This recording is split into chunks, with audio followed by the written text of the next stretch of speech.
Today, we will talk about accountability in communication, as it's time for Tip of the Week, Episode 2.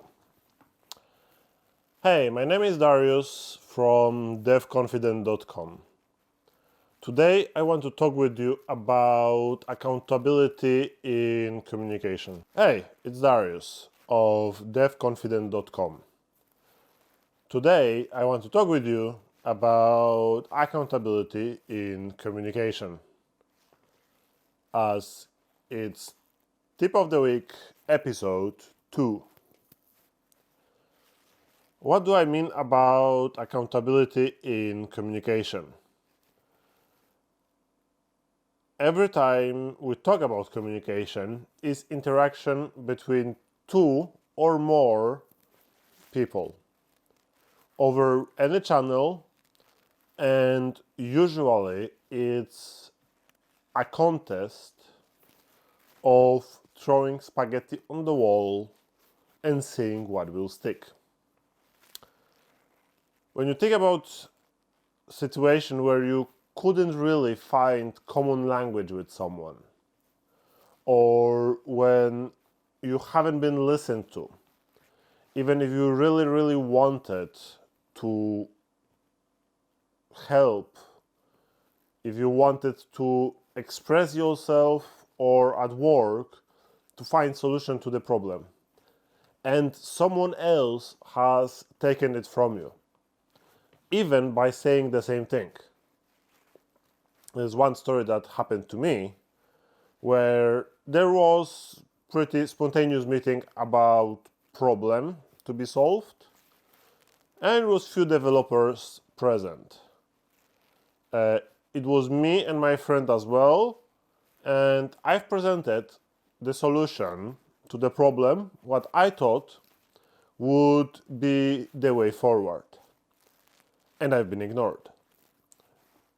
Next thing, my friend described exactly the same solution, but in slightly different way, and it was implemented.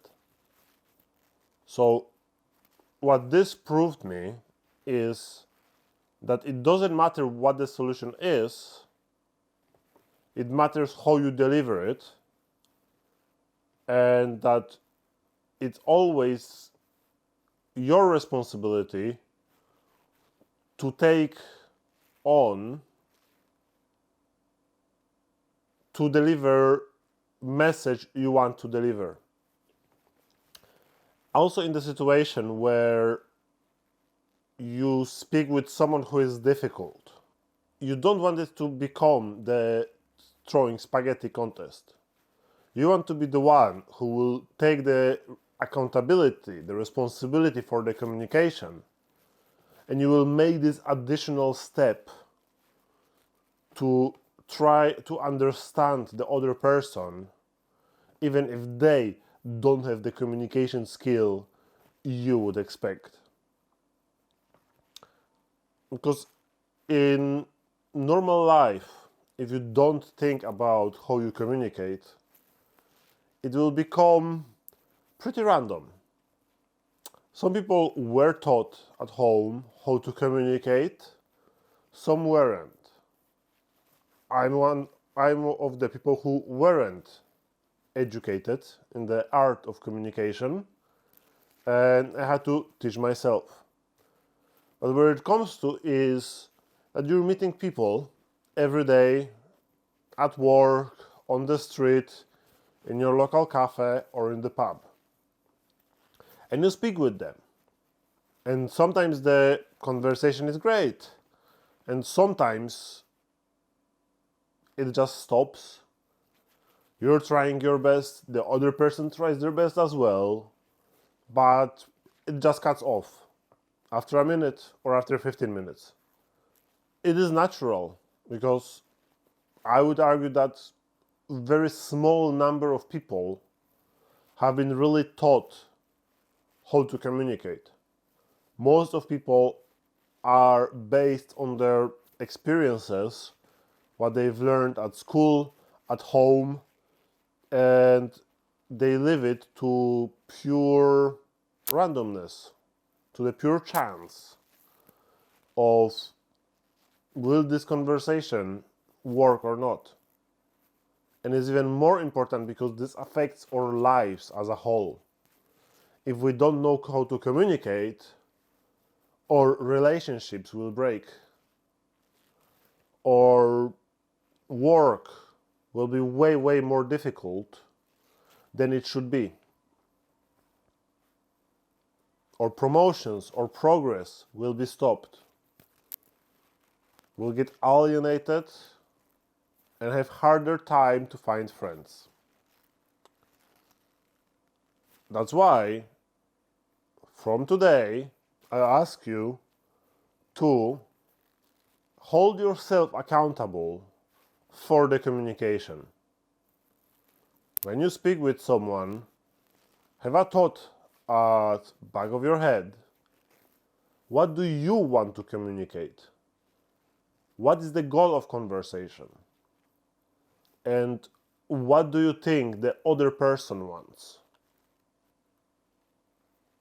In the meeting, you may ask them, what do we want to achieve? Where do we want to get at the end of this conversation? If you have a meeting, ask everybody, where do we go? Ask them before the meeting. Set up agenda. This make everybody accountable for following what the meeting is about. And you being consciously accountable for your words, for your message, you can step up and help people in expressing themselves, in delivering their message. Because there will be people who will be more open, extroverted. There will be people more on the quiet side. Some people will be more argumentative. And you knowing those, knowing that everybody wants to be heard, you can look at it and look at this argumentative person and ask them what do they mean? Why? What is the message they want to deliver? You may calm down the argumentative person, but you may also step up and ask the quiet person what is their opinion, because maybe they need a nudge to open up and provide their expertise. And in your personal world, you may be more perceptive of how your partner, how your friends are speaking with you. In all of those contexts, you may be more aware when people try to gain advantage over you. Because one important thing to mention is that communication is always win-win, or always should be win-win situation. There are cases where it's not win-win. It's when you're getting manipulated by someone else to do something for them without the reward. It can happen in the office, in the personal life. And being aware, being accountable for your words and for your side of communication, even being it only 50%, you can be aware that, oh wait, someone here is doing something dodgy, because I feel I will lose and they will gain. And then you can call it out, you can back out. But being aware how you communicate is the first step to be a better communicator. And that's the tip of the week 2: accountability in communication.